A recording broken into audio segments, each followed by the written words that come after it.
সাবেক সচিব বরেণ্য ইসলামী চিন্তাবিদ এজেএম শামসুল আলম তার হযরত শাহজালাল কুনিয়াবি গ্রন্থের 16 পৃষ্ঠায় 18 পৃষ্ঠায় হযরত শায়খ জালাল উদ্দিন রহমতুল্লাহি আলাইহির বংশ বর্ণনা করেন। সেক্ষেত্রে তিনি হাদাইকুল হানাফিয়া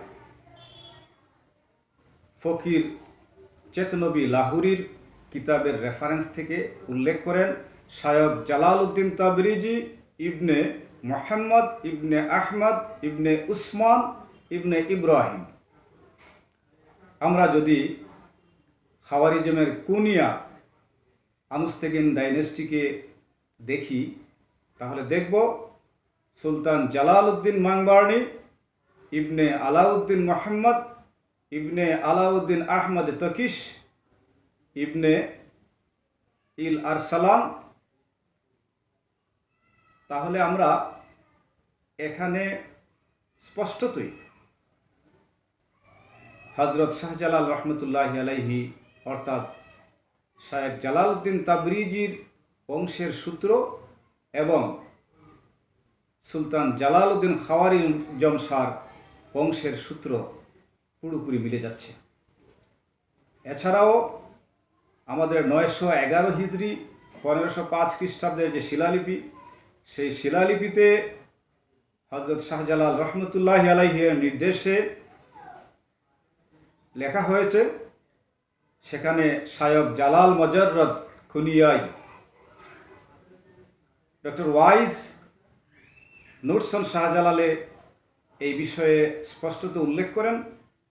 শায়খ জালাল মজররদ কুনিয়া একটা স্থানের নাম এবং শায়খ জালাল মজররদ হচ্ছেন হারমিট অফ কুনিয়া। হারমিট শব্দের অর্থ হচ্ছে নির্জনবাসী, জঙ্গলবাসী, দরবেশ। সুতরাং মজররদ শব্দের অর্থটা সেখানে 1886 সালের দিকে নুরসন শাহজালাল এই প্রবন্ধে ডক্টর ওয়াইজ স্পষ্টতই মজররদকে হারমিট বলেছেন।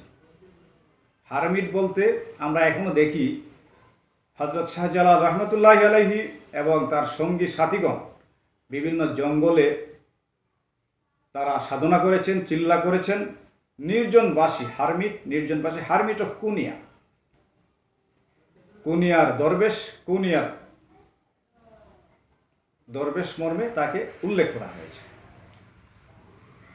ত্রয়োদশ শতকে যে সকল জালাল উদ্দিনকে আমরা ইতিহাসে খুঁজে পাই, এর মধ্যে একমাত্র জালাল উদ্দিন খাওয়ারিজম শাহী কুনিয়ায় জন্মগ্রহণ করেছেন। আমরা সেক্ষেত্রে হযরত জালাল উদ্দিন রুমি রহমতুল্লাহি আলাইহি উনি আফগানিস্তানের বলখে জন্মগ্রহণ করেন। হযরত জালাল উদ্দিন সুরুক বুখারী রহমতুল্লাহি আলাইহি উনি বুখারায় জন্মগ্রহণ করেন। আমরা পাই জালাল উদ্দিন খিলজি সুলতান, তিনি আফগানিস্তানের পাটনায় জন্মগ্রহণ করেন। এর পরবর্তী পর্যায়ে যদি আমরা আসি, জালাল উদ্দিন সুয়ুতি রহমতুল্লাহি আলাইহি তিনি মিশরে জন্মগ্রহণ করেন।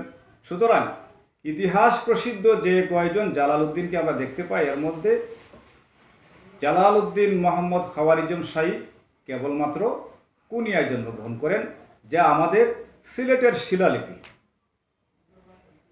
911 হিজরির শিলালিপি, সেখানে সুস্পষ্টভাবে এই বিষয়টা প্রমাণ পাওয়া যায়। তাছাড়া সুলতান জালাল উদ্দিন খাওয়ারিজম শাহ তার রাজ্য শাসনের দ্বিতীয় দফায় তিনি তার রাজধানী তাবরিজে স্থানান্তর করেছিলেন। এর ফলে তিনি আত্মগোপনকালীন সময়ে দরবেশ হওয়ার পরে তার পরিচয়টা শায়খ জালাল উদ্দিন তাবরিজি নামেই প্রকাশিত হয়। এরপরেও আমরা পান্ডুয়া, দেওতলার বিভিন্ন শিলালিপিতে স্পষ্টতই দেখতে পাই জালাল উদ্দিন শাহ জালাল উদ্দিন ইত্যাদিভাবে তাকে পরিচয় করা হয়েছে এবং শিলালিপিগুলোতে তাকে জালাল উদ্দিন শাহ জালাল মোহাম্মদ বিভিন্নভাবে লেখা হয়েছে। আর আপনারা সকলে জানেন শাহ উপাধি এটা কেবলমাত্র পারস্যে ব্যবহৃত হয়। পারস্য এবং পারস্য অধিভুক্ত অঞ্চল ছাড়া আরব অঞ্চলে শাহ শব্দের ব্যবহার নাই। শাহ শব্দের অর্থ বাদশাহ, এবং এটা কেবলমাত্র সুলতানদের সম্মানে ব্যবহৃত হতো। হজরত শাহজালাল এবং হজরত শাহপরান রহমতুল্লাহি আলাইহি উভয়ই খাওয়ারিজম শাহ আনুস্তেগিন রাজবংশের অধস্তন বংশোদ্ভূত। সে কারণে তাদের নামের সাথে এই শাহ শব্দটা সংযুক্ত আছে। আমরা যদি ত্রয়োদশ শতক, দ্বাদশ শতক বা এর পূর্বের অলিয়াল্লাদের নামের তালিকা দেখি, তাহলে কোথাও কোনো উলিয়ার নামের সাথে শাহ শব্দ সংযুক্ত ছিল না। আমরা সেক্ষেত্রে পারস্যের হজরত জালালউদ্দিন রুমি রহমতুল্লাহ আলাইহির কথা বলতে পারি, জালালউদ্দিন সুরুক বুখারী রহমতুল্লাহি আলাইহির কথা বলতে পারি, হজরত ফরিদউদ্দিন আত্তার রহমতুল্লাহি আলাইহির কথা বলতে পারি, হজরত খাজা মঈনুদ্দিন চিশতি রহমতুল্লাহি আলাইহি, হজরত ফরিদউদ্দিন গঞ্জশেখর রহমতুল্লাহি আলাইহি, হজরত নিজামুদ্দিন আউলিয়া রহমতুল্লাহি আলাইহি। এই সময়ে কারো নামের সাথে শাহ সংযুক্ত ছিল না।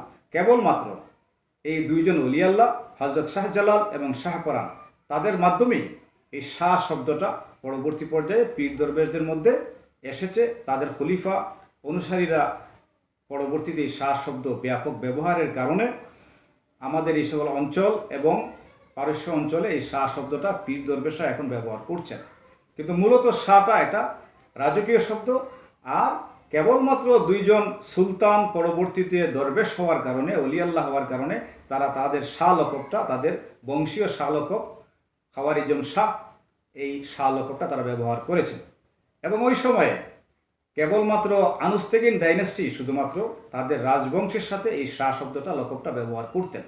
এছাড়া আর কোনো রাজবংশের সাথে ওই সময়ে ত্রয়োদশ শতক, দ্বাদশ শতকে শাহ সংযুক্ত ছিল না। তাছাড়া সেলজুকদের মালেক শাহ সঞ্জর বা কয়েকজন সুলতান তাদের নামের সাথে শাহ ব্যবহার করেছেন, আর সেলজুকেরই একটা পার্ট হচ্ছে খাওয়ারিজম শাহ। এছাড়া অন্য কোনো রাজবংশে ওই সময়ে শাহ শব্দের ব্যবহার ছিল না। শাহজালাল, শাহপরান একই সূত্রে গাঁথা, বাংলা তথা বিশ্বে অত্যন্ত জনপ্রিয় নাম।